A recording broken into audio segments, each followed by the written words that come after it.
ठीक है। तो हेलो बच्चों, आप लोगों के सबसे ज्यादा क्वेरी आ रहे थे कि बैकलॉग हो गया है सर, बैकलॉग को कैसे क्लियर किया जाए। तो बच्चों, बैकलॉग ये प्रिपरेशंस के ही पार्ट है। बैकलॉग हो गया है तो ऐसा नहीं है कि आपके ही सिर्फ बैकलॉग हुआ है, सब लोगों के बैकलॉग्स होते हैं। प्रिपरेशंस के दौरान बैकलॉग क्रिएट हो जाते हैं। तो सबसे पहले बच्चों, बैकलॉग के कारण क्या है उसको आपको आइडेंटिफाई करना पड़ेगा, और बैकलॉग के क्या सोल्यूशन हो सकते हैं उसको मैं यहाँ पे आपको प्रॉपर गाइड करूंगा कि सोल्यूशन उसके क्या हो सकते हैं। बैकलॉग क्रिएट हो गया तो अब सोल्यूशन तो उसका कुछ ना कुछ होगा कि नहीं होगा, होगा। तो उसी पे आज अपना पूरा पूरा अपना ये चर्चा रहेगा, ठीक है ना। तो बैकलॉग अपना मान लो कि क्रिएट हो गया है, तो बैकलॉग को बीट करना है कि नहीं करना है। तो बीट द बैकलॉग आज का अपना सेशन का मेन मोटो है, बीट द बैकलॉग। तो सबसे पहले बैकलॉग क्रिएट हुआ है तो उसको क्या करना है बताओ, हमको उसको बैकलॉग को हराना है। बैकलॉग को हराने के लिए क्या क्या अपना तरीका हो सकता है, और हम अपना जो करेंट टॉपिक है बिना उसको हेम्पर किए अपने बैकलॉग को हम कैसे क्लियर कर सकते हैं उस पर हम आज बात करेंगे। और हमारे साथ आज बच्चे भी जुड़े हुए हैं, तो बच्चों से भी पूछेंगे और बच्चों के भी डाउट्स लेंगे कि उनके प्रिपरेशंस में क्या क्या बाधाएं आ रहे हैं, क्या क्या समस्याएं आ रहे हैं, उनको भी हम यहाँ पे 1 to 1 डिस्कस करेंगे, ठीक है। तो चलिए स्टार्ट करते हैं। तो अपना मुद्दा क्या है, बीट द बैकलॉग, ठीक है। तो बच्चों, बैकलॉग क्रिएट हो गया आपका, बैकलॉग आपका क्रिएट हो गया। तो सबसे पहले आपको एक्सेप्ट करना है कि बैकलॉग हमने क्रिएट कर दिया है, और उसके बाद से उनका क्या करना बताओ, कारण को आइडेंटिफाई करना। बैकलॉग क्रिएट हुआ है तो उसका कोई ना कोई तो कारण होगा, और सबसे ज्यादा जो कारण आ रहे हैं सुनने को वो आ रहा है कि सर हमारे हेल्थ से रिलेटेड प्रॉब्लम आ गए, तो सर मैं थोड़ा बैच परचेस करने में लेट हो गया, या सर मैं यहाँ से मैं पहले ज्वाइन किया था यहाँ पे, वहां समझ नहीं आया तो यहाँ से मैं स्विच करके यहाँ पे आ गया। तो बहुत सारे बच्चे कोचिंग स्विच करने में भी बैकलॉग अपना क्रिएट कर लेते हैं। बहुत सारे बच्चे क्या होते हैं आज के डेट में सोशल मीडिया की वजह से एडिक्ट हो जा रहे हैं, सोशल मीडिया एडिक्शन की वजह से भी बैकलॉग क्रिएट कर ले रहे हैं। उसके बाद कुछ बच्चे गेमिंग वाले भी हैं, तो गेमिंग वाले के लिए भी यहाँ पे तुम लोग आजकल बहुत सारे रील देख रहे हो, बहुत सारे रील देख रहे हो कि नहीं देख रहे हो। तो उसमें क्या हो रहा है, दिखाया जा रहा है, बहुत सारे कोचिंग वाले प्रमोट कर रहे हैं कि गेमर बना टॉपर, हो रहा है कि नहीं बन रहा है, बहुत सारा ऐसा सर्कुलेट हो रहा है मार्केट में। तो वो सारे सारे के सारे क्या है बताओ, मार्केट के स्ट्रेटजी हैं, मार्केटिंग स्ट्रेटजी है वो, ठीक है। तो उस पर बिल्कुल भी हमको जाना है क्या, वो सारे क्या होते हैं, हमको डेविएट करने वाले सारे के सारे वो रील्स होते हैं। वो बस वो दिखाया जाता है कि मतलब बैकलॉग होना या गेमर बनना कितना कूल है। अरे देखो, पढ़ाई ऐसा चीज है कि हमको क्या करना है, पूरे मन से करोगे तभी इसका आउटपुट दिखेगा। पढ़ाई ऐसा चीज है कि इसको अगर पूरे मन से करोगे तभी इसका क्या दिखेगा, आउटपुट दिखेगा। अगर आधा अधूरा मन से करोगे तो इसका आउटपुट दिखेगा क्या, नहीं दिखेगा। स्कूल के एग्जाम पास कर जाओगे, लेकिन कॉम्पिटिटिव एग्जाम इतना हल्का तो है नहीं। इंडिया लेवल का जो कॉम्पिटिटिव एग्जाम है इतना क्या हल्का है क्या कि उसको हम क्या ऐसे ही गेमर भी बन जाए और रील क्रिएटर भी बन जाए और सोचे कि एग्जाम भी हमारा नेशनल लेवल का एग्जाम भी क्लियर हो जाए। ऐसा होगा क्या, संभव है क्या, नहीं है। तो हमें क्या करना है, पहले तो अपने आप को मानना है कि भाई हमें ये एग्जाम पहले क्लियर करना है। पहले आप अपने आप को पहले उसमें ढालना है कि मैं इस एग्जाम का, जैसे हमारे साथ जो बच्चे अभी जुड़े हैं ये मेनली नीट और जेई वाले बच्चे हैं। तो यहाँ पे मैं बात करूंगा वो नीट और जेई वाले बच्चों का बात करूंगा। तो नीट और जेई वाले जो बच्चे होते हैं उनको मैं बताना चाहूं कि आपका जो ये 2 साल के जर्नी में जो आपका मोस्ट फेवरेट पार्ट होना चाहिए वो होना चाहिए फिजिक्स, केमिस्ट्री और मैथमेटिक्स। और जो नीट वाले हैं उनके लिए बायोलॉजी, फिजिक्स, केमिस्ट्री और बायोलॉजी, ठीक है। इन्हीं अपना 3 सब्जेक्ट में, जेई वाले अपने 3 सब्जेक्ट और नीट वाले अपने 3 सब्जेक्ट, इन सब 3 सब्जेक्ट पे अपना मैक्सिमम टाइम देना है। और जो बच्चे अपने इन 3 सब्जेक्ट पे मैक्सिमम टाइम डेडिकेट करेंगे वो उतना अच्छे ही एग्जाम में परफॉर्म करेंगे, ठीक है। तो आज ये तो हमने बात कर लिया कि अपना बैकलॉग क्रिएट कैसे होता है।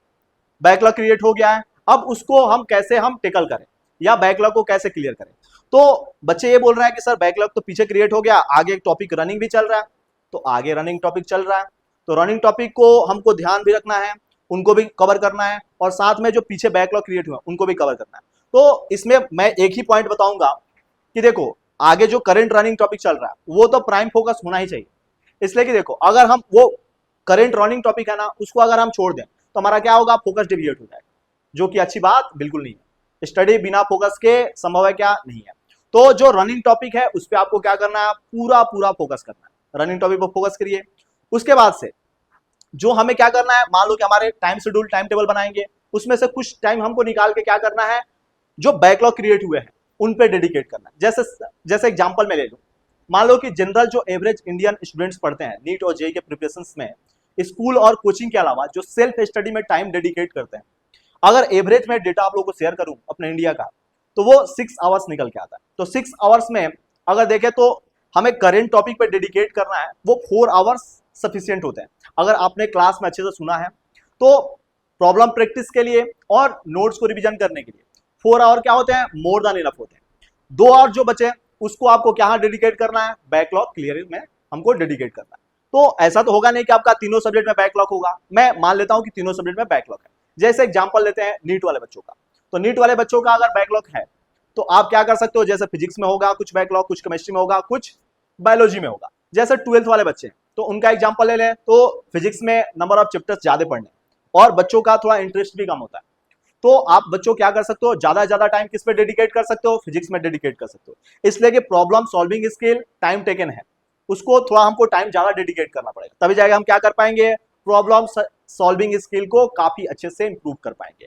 तो बैकलॉग का जो 2 आवर स्लॉट्स है उसको आपको क्या करना है, 1 आवर्स किस पे देना है बताओ, फिजिक्स पे देना, और जो 1 आवर्स बचे हैं उसमें 30 मिनट्स का आप क्या कर सकते हो, डिवीजन कर सकते हो। 30 मिनट्स बायोलॉजी को दे सकते हो, 30 मिनट्स किसको दे सकते हो, केमिस्ट्री को दे सकते हो। ये तो हमने बताया आपको डेली प्लानर बताया, ये डेली प्लानर है। लेकिन आप डेली प्लानर के अलावा आप वीकली प्लानर भी एक बनाओगे, जिसमें आप क्या करोगे, एक एक चैप्टर्स का प्रॉपर आप क्या करोगे, इवैल्यूएशन करोगे कि एक चैप्टर्स हमने कंप्लीट जो किया है, एक चैप्टर किया या 2 चैप्टर किया, उसको हम वीकली क्या करेंगे, इवैल्यूएट करेंगे कि वो जो चैप्टर्स हमने कंप्लीट किया है क्या वाकई हमने उससे कुछ लर्निंग लिया है या नहीं लिया, या सिर्फ हमने क्या किया, फॉर्मूला को हमने याद किया।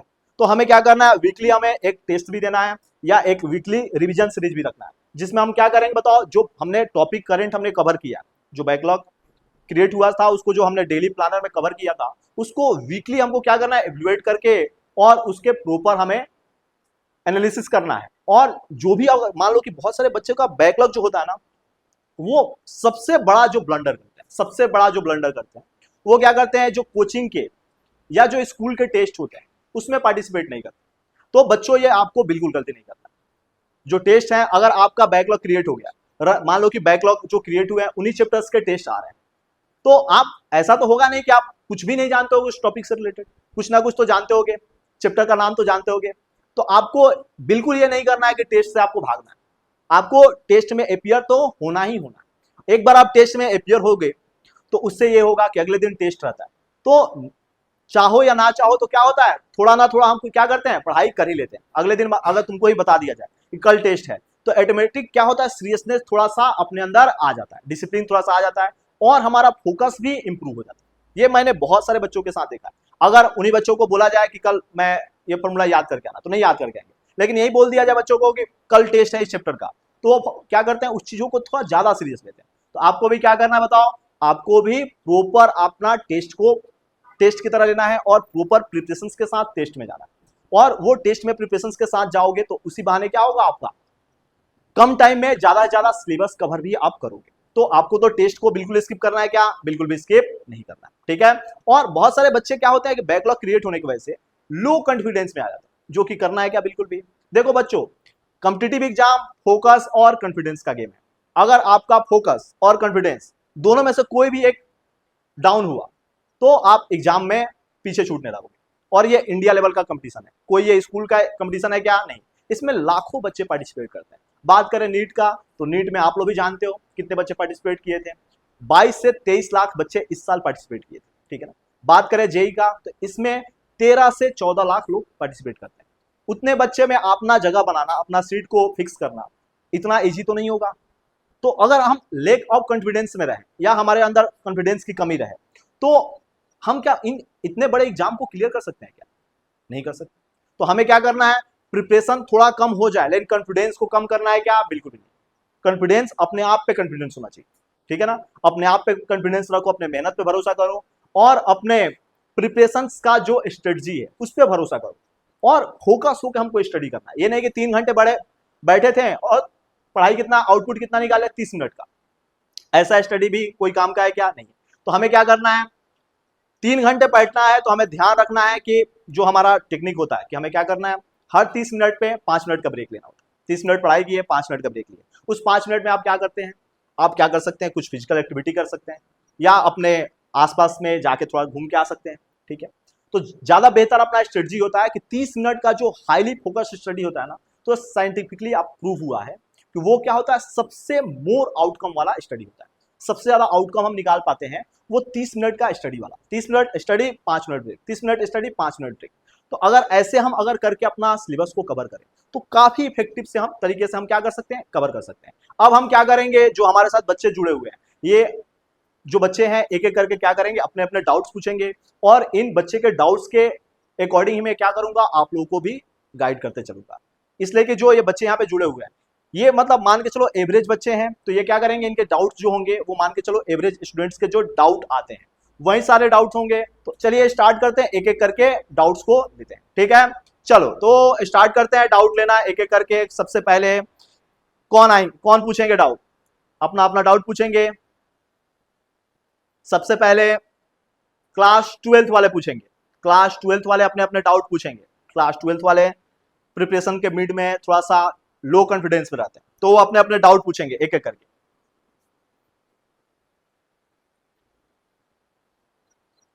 माइक पास में ले जाओ, थोड़ा तेज बोलना कि मुझे भी सुनाई दे क्वेश्चन, तभी तो जवाब दे पाऊंगा मैं, ठीक है। तो नाम भी बता देना, उसके बाद बताओ पूछना कुछ, ठीक है। मेरा नाम त्रिशा कुमारी है और मेरा डाउट है कि हम लोग पढ़ाई करते हैं तो हम लोग को पता नहीं चलता है कि कौन सा सब्जेक्ट में कितना टाइम है और टाइम मैनेज नहीं हो पाता है। ठीक है, तो ये त्रिशा का डाउट है। तो त्रिशा ये बताऊं आपको कि ये डाउट मतलब जेन्युइन डाउट है, ये सारे बच्चों के साथ होता है। तो आपको डाउट को कैसे लेना है, ये अगर जब भी डाउट आए कि कौन सा सब्जेक्ट को कितना टाइम दे, तो जैसे देखो अब मान लो कि हमें खाना खाने बैठते हैं, तो क्या हमको ये डाउट आता है क्या कभी कि चावल कितना खाए, दाल कितना खाए, सब्जी कितना खाए, डाउट आता है क्या कभी, कभी नहीं। तो हमें वैसे सब्जेक्ट के साथ भी करना है, फिजिक्स है, केमिस्ट्री है और मैथमेटिक्स है। तो हमें देखना है कि हमें अभी कौन सा सब्जेक्ट पढ़ने का ज्यादा मन कर रहा है। तो जो सब्जेक्ट ज्यादा पढ़ने का मन कर रहा है उसको पहले पढ़ लिया हम, उसके बाद से दूसरा सब्जेक्ट उठा लिए, उसके बाद से जो सब्जेक्ट मन किया उसको उठा लिए। एक तो तरीका ये होता है इंटरेस्ट के हिसाब से पढ़ लो। दूसरा तरीका होता है कि क्या करो, देखो कि सर कौन से सब्जेक्ट में होमवर्क दिए हैं, तीनों सब्जेक्ट में होमवर्क मिला है तो सबसे पहले उन सब्जेक्ट को उठाओ जिसमें थोड़ा तुम टाइम पहले कम दिए थे, या जो सब्जेक्ट में मार्क्स कम आ रहे हैं, या जो सब्जेक्ट में मान लो कि लग रहा है कि हमारा थोड़ा सा इसमें वीक हूं मैं, तो उस पर ज्यादा टाइम दो। और जो सब्जेक्ट में लग रहा है कि ये सब्जेक्ट तो मेरा ठीक है, उस पर थोड़ा कम टाइम दो। तो हमें क्या करना है, जो सब्जेक्ट वीक है उस पर क्या करना है, थोड़ा ज्यादा टाइम देना। जो अच्छा है वो तो अच्छा है, उस पर थोड़ा कम भी टाइम देंगे तो वो अच्छा ही रहेगा, वो बुरा हो सकता है क्या, इसलिए कि वो हमारा इंटरेस्टेड सब्जेक्ट है। जैसे बात करें जेई वाले बच्चों का, तो जेई वाले बच्चों का जो सबसे ज्यादा आज की डेट में समस्या आ रहा है, इंटरेस्ट वाइज तो उनको मैथमेटिक्स पसंद होता है तभी वो इंजीनियरिंग जोन में आते हैं, लेकिन उनके साथ क्या होता है, मैथमेटिक्स में मार्क्स नहीं आते। टेस्ट सीरीज जब होता है तो उसमें क्या होता है, उनका सबसे ज्यादा कॉन्फिडेंस लूज क्यों होता है, मार्क्स नहीं आता है। टेस्ट में मार्क्स आता है क्या, मैथमेटिक्स में नहीं आता। तो उसका एक ही इलाज है, क्या इलाज है, प्रॉब्लम सॉल्विंग। बच्चे क्या करते हैं, जैसे फिजिक्स और केमिस्ट्री है, तो ये दो सब्जेक्ट में क्या करते हैं बच्चे, थियरी पढ़ते हैं और क्वेश्चन प्रैक्टिस करते हैं। मैथ्स को भी बच्चे वैसे ही सीखते हैं कि पहले क्या करेंगे, थियरी लेके बैठे रहेंगे, थियरी समझे रहेंगे, थियरी समझेंगे, उसके बाद से क्या करेंगे, बाद में क्वेश्चन आएंगे, थियरी को देंगे 1 घंटा, क्वेश्चन को देंगे 1 घंटा, जो कि बिल्कुल ही गलत है। हमें क्या करना है, मैथ्स में 90% टाइम देना है प्रॉब्लम सॉल्विंग पे। ये 11th वाले बच्चों के लिए भी है, प्रॉब्लम सॉल्विंग पे कितना टाइम, 90% टाइम देना है। मैथ सीखने का सबसे अच्छा तरीका होता है कि हमें क्या करना है, प्रॉब्लम्स के साथ हमको क्या करना है, कंसेप्ट को सीखना है। प्रॉब्लम सॉल्व कर करके ही क्या करना, हमको कंसेप्ट को बिल्ड करना, ठीक है। बात करें वैसे ही केमिस्ट्री का बात करोगे तो फिजिकल है, इनऑर्गेनिक है, ऑर्गेनिक है। तो तुम लोगों को बता दूं स्टूडेंट्स कि जो ऑर्गेनिक और इनऑर्गेनिक होते हैं ना, वो स्टूडेंट ओरिएंटेड सब्जेक्ट होते हैं। वो जो दोनों अपना सेक्शन है ऑर्गेनिक और इनऑर्गेनिक, वो स्टूडेंट्स सबसे अच्छा उसमें कर पाते हैं। जो स्टूडेंट क्या करता है उसमें सबसे ज्यादा सेल्फ स्टडी करता है। तो हमें क्या करना, ऑर्गेनिक और इनऑर्गेनिक, ये आपको तो क्या करना है, सेल्फ स्टडी बेस्ड बनाना है, समझना है, कंसेप्ट को समझना है। लेकिन जितना ज्यादा से ज्यादा तुमको प्रिंसिपल रिएक्शंस याद होंगे, जितना ज्यादा से ज्यादा तुम्हें एक्सेप्शंस याद होंगे, उतने अच्छे परफॉर्म करोगे इन दो सब्जेक्ट में, ठीक है ना। और फिजिक्स का बात करें तो फिजिक्स में आपको क्या करना है, कंसेप्ट को पढ़ना है, नोट्स को इक्वल वेटेज देना है। इसलिए कि देखोगे प्रीवियस ईयर क्वेश्चंस में तो जो अपने वेटेज होते हैं थ्योरेटिकल क्वेश्चंस के 30 से 40% क्वेश्चन होते हैं। तो हमें क्या करना है, 30-40% क्वेश्चंस को तो हम इग्नोर नहीं कर सकते ना, इसलिए क्या करना है, थियरी को 50% टाइम और 50% टाइम प्रॉब्लम सॉल्विंग पे। और एक बार हमको लग रहा है कि थियरी तो हमें पूरे तरीके से कवर हो गया, तो थियरी एक बार पूरे तरह से कवर हो गया तो क्या करना, उसके बाद प्रॉब्लम सॉल्विंग पे कंप्लीटली शिफ्ट हो जाना है। कंप्लीटली कहां पे, प्रॉब्लम सॉल्विंग पे शिफ्ट हो जाना, ठीक है। चलो नेक्स्ट क्वेश्चन।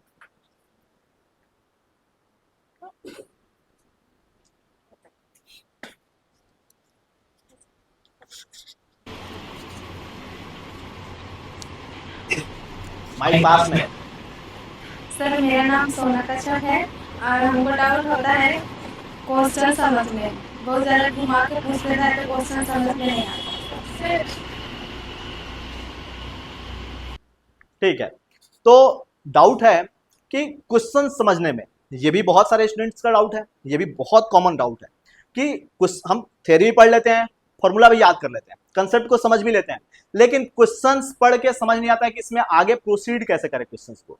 तो बता दूं आपको बच्चों कि आपको क्वेश्चंस पढ़ के, हमको क्वेश्चंस को कैसे पढ़ना है, हमको लैंग्वेज की तरह नहीं पढ़ना है। हमें क्वेश्चंस को पढ़ते समय सबसे पहले कहां ध्यान देना है, डेटास पे ध्यान देना है। कौन से डेटा पे, कि कौन कौन से फिजिकल क्वांटिटी दिए हुए हैं, जो जो वैल्यू दिया है, जैसे चार्ज दे दिया है, टाइम दे दिया है, और पूछ लिया है करंट क्या है, तो डायरेक्ट हमारे दिमाग में सिंक है कि चार्ज दिया है, टाइम दिया है, करंट पूछा है, तो आई बराबर क्या करोगे, क्यू बाई टी, सिंपल। तो वैसे ही आपको क्या करना है, जैसे कोई भी क्वेश्चन हो, ये तो बहुत सिंपल सा हमने क्वेश्चन ले लिया, कोई भी मुश्किल भी क्वेश्चन है, जैसे मान लो मुश्किल क्वेश्चन क्या होते हैं, जिसमें क्या होंगे, मल्टी लेयर कंसेप्ट आ जाएंगे, कुछ 11th के भी कंसेप्ट आ जाएंगे, कुछ 12th के भी कंसेप्ट आ जाएंगे, दोनों को मिक्स कर देगा, तो वो क्वेश्चंस क्या होते हैं, थोड़ा सा डिफिकल्ट जोन में आ जाते हैं। तो उन क्वेश्चंस को कैसे आइडेंटिफाई करोगे, सबसे पहले क्या होता है, देखोगे बचपन में हम भी जब 10th क्लास में लिखते थे, आंसर राइटिंग करते थे, तो कैसे करते थे, गिवन डेट, सबसे पहले क्या लिखते थे, दिया क्या हुआ है क्वेश्चन में, जो दिया होता था उसको लिखते थे कि नहीं लिखते थे, उसके बाद से निकालना क्या है उसको लिखते थे, उसके बाद से चालू करते थे सोल्यूशन करना, ऐसे ही करते थे ना क्वेश्चंस को। तो वैसे ही हमको अभी भी रखना है टारगेट, अभी भी हमारा जो प्रॉब्लम सॉल्विंग में भी करना है, सेम काम करना है कि जो जो डेटा दिया है ना उसको क्या करो, एक जगह लिखो पहले, और देखो कि जो डेटा दे दिया है और पूछा जो है उनको जोड़ने वाला क्या है। तो जो दिया है और जो पूछा है उनको जोड़ने वाले को क्या बोलते हैं, फॉर्मूलास बोलते हैं। क्या बोलते हैं बताओ, फॉर्मूला। तो उनको देखो कि जोड़ने वाला जो फॉर्मूला है क्या हम रिकॉल कर पा रहे हैं क्या, तो एक बार रिकॉल कर लिए तो क्या करो, ट्राई करो। उसके बाद ज्यादा हमें ये नहीं पढ़ना है कि लैंग्वेज को हम क्या ट्रांसलेट करके हिंदी में समझ पा रहे हैं। बहुत सारे बच्चे जो 10th तक हिंदी मीडियम से होते हैं, अचानक से इंग्लिश मीडियम में आए होते हैं, उनके साथ यही प्रॉब्लम होता है। वो क्या करते हैं, क्वेश्चंस को ट्रांसलेट करने लगते हैं। क्वेश्चन को ट्रांसलेट करना है क्या, बिल्कुल नहीं करना है। हमें क्या करना है, गिवन डेटा को उठाना है और जो पूछा है क्वेश्चन उठाना है, और दोनों को सिंक करने वाला जो फॉर्मूला है उसको देखना है कि हम लिख पा रहे हैं कि नहीं। अब एक मान लो कि एक फॉर्मूला तो नहीं आएगा, मान लो कि 2-3 फॉर्मूला आ गया, लग रहा है कि जो डेटा दिया है जो पूछा है उसको जोड़ने वाला 2-3 फॉर्मूला आ गया, तो 2-3 फॉर्मूला लिख लेते हैं। तो लिख लोगे तो कंफ्यूजन क्लियर हो जाएगा कि ये फॉर्मूला में ये चीज तो मान लो कि दिया हुआ है और ये चीज नहीं दिया हुआ है, तो वो निकालने के लिए क्या कोई तीसरा फॉर्मूला लग रहा है क्या, उसको भी लाओ। तो पहले वो डेटा निकाल लो और उसको ऐसे क्या करो, सब्स्टिट्यूट करके निकाल दो आंसर।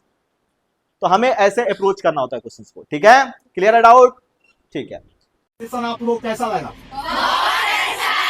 तो बच्चों ये सेशन ऐसे ही हम लोग सेशन ऐसा बीच में फिर से रखेंगे, ठीक है। ये सेशन प्रिपरेशन के स्टार्टिंग फेज में है, फिर बीच में क्या करेंगे, जब मिड टर्म होने वाला होगा तब एक सेशन रखेंगे, और फिर एक जेई के समय हम क्या करेंगे, जेई से 1 मंथ पहले रखेंगे। उसमें आपको प्रॉपर गाइड फिर से करेंगे हम कि क्या क्या हम एक महीने, लास्ट के 1 महीना में हम क्या क्या कर सकते हैं, ठीक है। चाहते हैं कि आगे भी हो तो आप इस सेशन को क्या करेंगे, आगे भी फॉरवर्ड करेंगे और बाकी लोगों से भी जो जो चीज आप सेशन से सीखे